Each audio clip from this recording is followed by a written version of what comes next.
track. Okay, we're rolling. All right.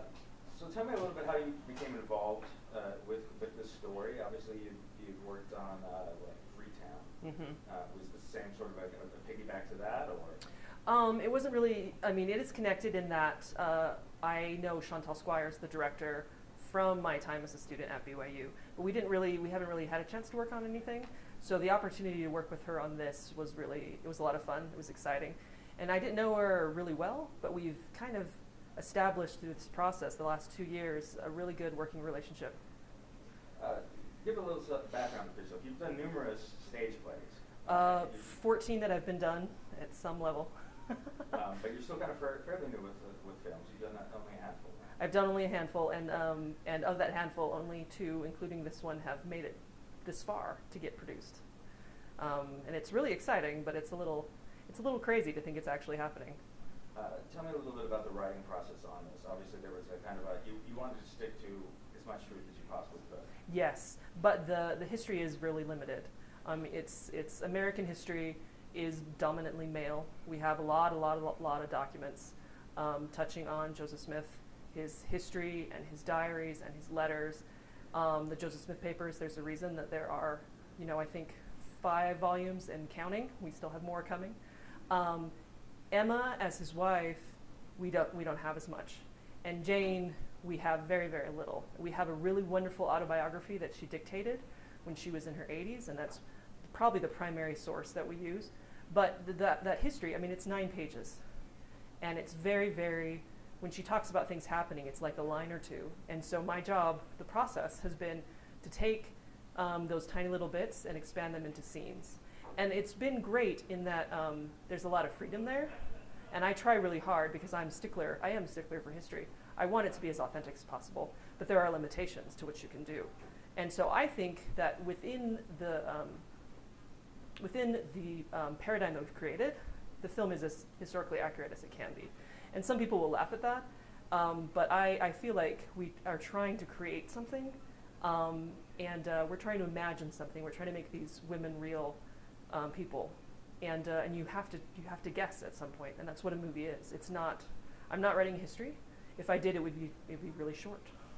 Well, I think too, you're not really focusing on too many events. There's the interaction that's between them. It's not as if we're seeing decades and decades of time. Right. We're seeing specific moments in their relationship that could be sourced back to the text. Exactly. And what we're trying to do is the best biopics, in my opinion, are the ones that show a really specific moment in a person's life. And that's how you get to know that person the best. If you have little vignettes through Jane's life, which is the way that her history kind of reads, it's really interesting, but you don't really have a narrative through line. And so by keeping by keeping the events contained over the course of this night, we can really, limit where things are and control where the action is going and control the build of the drama, and still bring in through flashbacks Jane's history as a member of the church, and also with her friendship with Emma. Why do we not know this story? Why is this a story? Because it seems like this is an incredibly important story. Why do you think that this is a story that we just haven't heard? Well, my introduction to it, it's kind of a footnote. It's like a line in a pioneer journal that talks about the saints going west. They're leaving Nauvoo to go west. Emma stays, Jane goes, and Emma wanted Jane to stay. And we just basically have a couple of lines that say it was really hard for the 2 of them to say goodbye. And then we also have an entry in Jane's autobiography where she says very specifically that Emma and Joseph asked her to be part of their eternal family, be sealed to them. And so I look at that and say, okay, there had to have been a real closeness. There had to have been a really strong friendship for that offer to be made. And we just kind of took that as the jumping off point. This is an important story, I think, because it's dealing not only, in many ways, it is a minority film in the sense that you do have a black woman, but it is also very much about women in general, which is not necessarily something that religion has been very good at. Right, that's very true. I think about it that women are 50% of the population. Just in a purely Hollywood sense. Why aren't more women making films? What are the roadblocks there? Why aren't we telling more stories like this one? And then as far as faith-based films, this is the first faith-based film to be awarded the Reframe stamp of approval on a scale of where 4 points of having women involved in key roles and in key positions on the crew. The minimum is 4 points. We got 13, which I'm just so proud of. It just makes me so happy to work with Chantel, who's a wonderful director. We had the producers are almost all women. We had a really great representation of women on the set. And yes, this is a film about a black woman and a white woman and their kind of unbelievable friendship in years before the Civil War. I mean, there's a lot here that's just kind of, I mean, I say it all to you and I kind of feel my mind getting blown a little. Yeah, and I think there is something a little frightening in this film in that you acknowledge racism. Yes. Which is not something that necessarily people like to acknowledge. Right. But it also goes a little deeper in that we see that, a different church in a sense under Joseph Smith regarding race. Yes.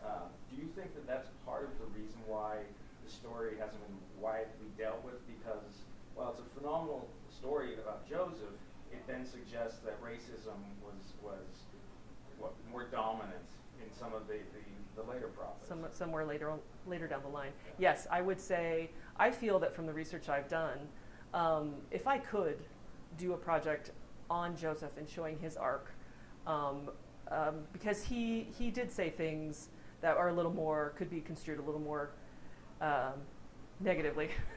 He did, we have quotes from him saying not great things, or you can easily read him as being a little racist earlier in his career. But he goes through a change, he transforms, and when he is killed, when he's martyred, he's running for president on an abolitionist ticket. And there's a scene in the film where Joseph talks about a black man and a white man changing places and there being no difference between them. That's taken, I have that, it's a quote. It's from a conversation he had with Orson Hyde. So I think it's really important, I think, to look at Joseph and everything that was going on. He's so complicated and so interesting. Jane, as a figure, we don't know who she is. She's kind of been erased, and she should be a household name. She should be up there with all of the pioneers, if for nothing else, because she went across the plains like everybody else. Elijah Abel is an early Mormon convert who was black, and he Joseph gave him the Melchizedek priesthood. And there are some folks who like to pretend that didn't happen. But how do you erase that? And yet somehow we have in our culture. And we need to go back and look, something happened, something shifted. We need to fix it. We need to talk about race much more openly than we're talking about. And this film, I hope, is going to start that conversation. Thank you. Good. That it? Yeah. Okay, let me. This would be something that they would reference with a sense of pride, but I think it is because there's the other edge of the sword. Well, and we're embarrassed by it, I think. I think as a culture we're like, oh, we did that wrong, and so if we just don't acknowledge it, it'll be all right. We'll just pretend it didn't happen. And I think that's the problem with things. Saying, look, I'll do whatever I need if I need to destroy printing presses, whatnot, but which is that's a hint, yeah. We're hinting that it's about to happen. Fairly bold right. Choice because them infallible individuals in the process strip away any sort of humanity and connection that we might have with them. Well, we're afraid to think about them as human. And it's really ironic when we have a faith that's built on agency. Agency has to do with our being imperfect, yeah. and the fact that Christ is the only one who is perfect. So when we tend to fall into cultural lines and look at our leaders as being infallible, that's a serious problem. It's really hard. Putting flaws in there? Yeah, and there are things that, there were a lot of, because this was a lot of people are really invested in it. We'd scale it back. And then also, there were so many drafts, I would just drop things back in and say, we're going to talk about this, we're not going to talk about this. And I just was really upfront about it. I said, I would love to write about Emma